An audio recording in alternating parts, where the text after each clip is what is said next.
వ్యవసాయంలో విత్తనం ప్రాముఖ్యత ప్రత్యేకమైనది. విత్తనం ఎంత మంచిదైతే పంట అంత ఆరోగ్యంగా పెరిగి మంచి దిగుబడినిస్తుంది.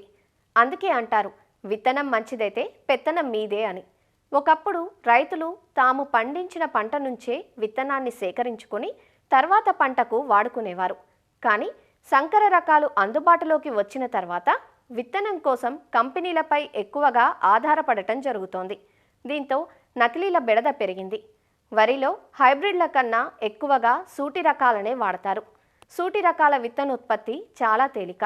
అందువల్ల వరి రైతులు తమంతట తామే విత్తనోత్పత్తి చేసుకుంటే విత్తనంపై పెట్టే ఖర్చు తగ్గటంతో పాటు ఆరోగ్యకరమైన పంటను పొందే అవకాశం ఉంటుంది. తోటి రైతులకు విత్తనాన్ని అమ్ముకొని లాభపడను వచ్చు. విత్తనోత్పత్తికి రబీ కాలం అత్యంత అనువైన కాలం.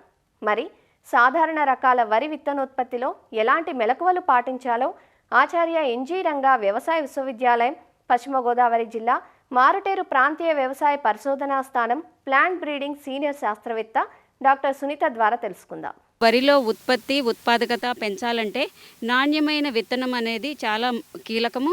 నాణ్యమైన విత్తనం అంటే జన్యు స్వచ్ఛత, అధిక మొలక శాతము, తక్కువ జడ పదార్థము, తెగుళ్ల బారి పడనటువంటి విత్తనము, మరియు ఇతర కలుపు మొక్కలు కానీ ఏదో ఇతర రకాల మొక్కల గింజలు కానీ చాలా తక్కువగా ఉండటము, దీన్ని జన్యు స్వచ్ఛత అని అంటారు. ఈ విత్తనాలని తయారు చేసుకొని మంచి ఉత్పత్తి సాధించాలి అని అంటే రైతులే ఈ విత్తనోత్పత్తి చేపట్టడం చాలా శ్రేయస్కరము.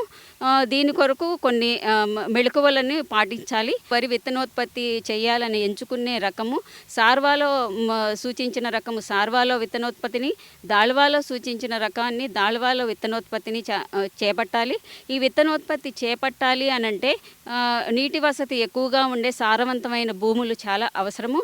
ముందుగా నారుమడి తయారు చేసుకోవటం, నారుమడిలో దుక్కి బాగా జాగ్రత్తగా దున్నుకొని పశువుల ఎరువు కానీ కలియ దున్నుకొని నారుమడిని చాలా చక్కగా చేసుకోవాలి. ఈ నారుమడిలో కూడా మీకు పొటాషు, భాస్వరము మరియు నత్రజనిని కూడా ఉపయోగించాలి. నీటి యాజమాన్యం చాలా చక్కగా పాటించాలి. తర్వాత ఏదన్నా కలుపు కానీ ఏదన్నా ఉన్నట్లయితే కలుపుని కూడా నివారించడానికి చాలా కలుపు మందులు వచ్చున్నాయి, అవి కూడా చేసుకోవాలి. తర్వాత మీరు 22 నుంచి 25 రోజుల వయసున్న నారుని మెయిన్ ఫీల్డ్ అంటే ప్రధాన పొలంలో విత్తనోత్పత్తి పొలంలో నాటుకోవాలి. ఈ నాటుకునేటప్పుడు ప్రతి 2 మీటర్లకి కొంచెం ఖాళీ బాటలు వదలాలి. ఆ బాటలు వదిలినందువలన మీకు ఫర్టిలైజర్ మేనేజ్మెంట్ కానీ లేదనంటే దోమ కానీ ఏమీ అంటే పురుగులు తెగుళ్ళు రాకుండా ఉండటానికి కొంచెము ఖాళీ బాటలను ఉపయోగించాలి. తర్వాత ఎప్పుడైనా సరే నీటి ఎద్దడి లేకుండా మాత్రం చక్కగా చూసుకోవాలి. పూత దశలో మళ్ళీ గింజ గట్టిపడే దశలో నీటి ఎద్దడి రాకుండా చూసుకోవాలి. ఈ ప్రధానమైన అంశాలు ఏంటంటే వరి విత్తనోత్పత్తిలో కేళీల ఏరివేత. ఈ కేళీల ఏరివేత అన్నది 4 దశల్లో ఉంటుంది. దుబ్బు దశలో వచ్చేసేసి మీకు ఈ రకము ప్రస్ఫుటంగా ఆ రకాలే పొట్టి పొడవు కానీ ఏమన్నా ఉన్నట్లయితే ప్లస్ ఆకు రంగు ఒక లేత ఆకుపచ్చ కానీ లేకపోతే ఎక్కువ ముదురాకుపచ్చ రంగు కానీ అలాగా ఉన్న భౌతికంగా వేరే వేరే లక్షణాలు ఏమన్నా కనిపించినట్లయితే అలాంటి వాటిని సమూలంగా మొక్క మొత్తం కూడా తీసివేసేసుకోవాలి. తర్వాత పూత దశలో కూడా పూత దశలో అని అంటే ముందుగా పుష్పించే మొక్కలు ఉన్నట్లయితే తీసివేసేసుకోవాలి. లేటుగా గట్టిపడే దశ ఏమన్నా ఉంటే కానీ అలాంటి మొక్కలను కూడా వేరువేసుకోవాలి. ఇంకోటి వచ్చేసేసి గింజ గట్టిపడే దశలో కూడా మొక్కలని చాలా జాగ్రత్తగా వరి పైరుని జాగ్రత్తగా పరిశీలించి ఎంచుకున్న రకానికంటే భిన్నంగా ఉండే రకాలు ఏమన్నా కనిపిస్తే మాత్రము ఖచ్చితంగా మనం వేరువేసుకోవాలి. తర్వాత వరి కోతకు ముందు కూడా ఒకసారి కేళీలను వేరువేసేసుకొని శుభ్రంగా మన పొలాన్ని మొత్తము వరి విత్తనోత్పత్తి క్షేత్రంలాగా చూసుకొని తర్వాత కోతకు వెళ్ళాలి. కోతకు వెళ్లే ముందు అంటే 90% కంకులు పరిపక్వానికి వచ్చిన వెంటనే కోసుకోవచ్చు.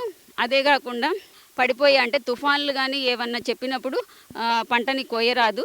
ఎక్కువగా మనుషులతోటే కోయించుకోవటం శ్రేయస్కరము. ఒకవేళ ఈ లేబర్ కనుక దొరకని పక్షంలో యాంత్రిక పనిముట్టు ద్వారా చేసుకోవచ్చు. ఈ యాంత్రికంగానంటే ఆ కంబైన్డ్ హార్వెస్టర్ని చాలా క్లీన్ చేసుకొని తర్వాత మాత్రమే పొలంలో దింపాలి. ఆ దింపేటప్పుడు చుట్టూరు ఉన్న వరుసలని కోసివేసి వాటిని విత్తనంగా తీసుకోకుండా నాన్ సీడ్గా తీసేసుకోవచ్చు. తర్వాత మాత్రమే విత్తనంగా తీసుకోవాలి. ఈ విత్తనాలన్నిటినీ కూడా కల్తీ లేకుండా చేసుకొని ఏం చక్కగా ఈ థ్రెషింగ్ ఫ్లోర్ మీద ఆరబెట్టుకోవాలి. ఆరబెట్టుకునేటప్పుడు 12 నుంచి 13% తేమ శాతం ఉండేటట్లు చూసుకోవాలి. 2-3 రోజులు బాగా డ్రై అయిన తర్వాత కొత్త సంచుల్లో మాత్రమే నిల్వ చేసుకోవాలి. ఈ సంచులను కూడా తర్వాత గోదాముకి తీసుకెళ్ళేసేసి అక్కడ కూడా ప్రాసెసింగ్ యూనిట్ అవన్నీ కూడా క్లీన్ చేసుకొని ఈ విత్తనాలన్నిటినీ కూడా సామూహికంగా అంటే చేపట్టి రైతులు వారి పక్క రైతులకు కూడా ఇచ్చి చాలా చక్కగా చేసుకోవాలని అనుకుంటున్నాము.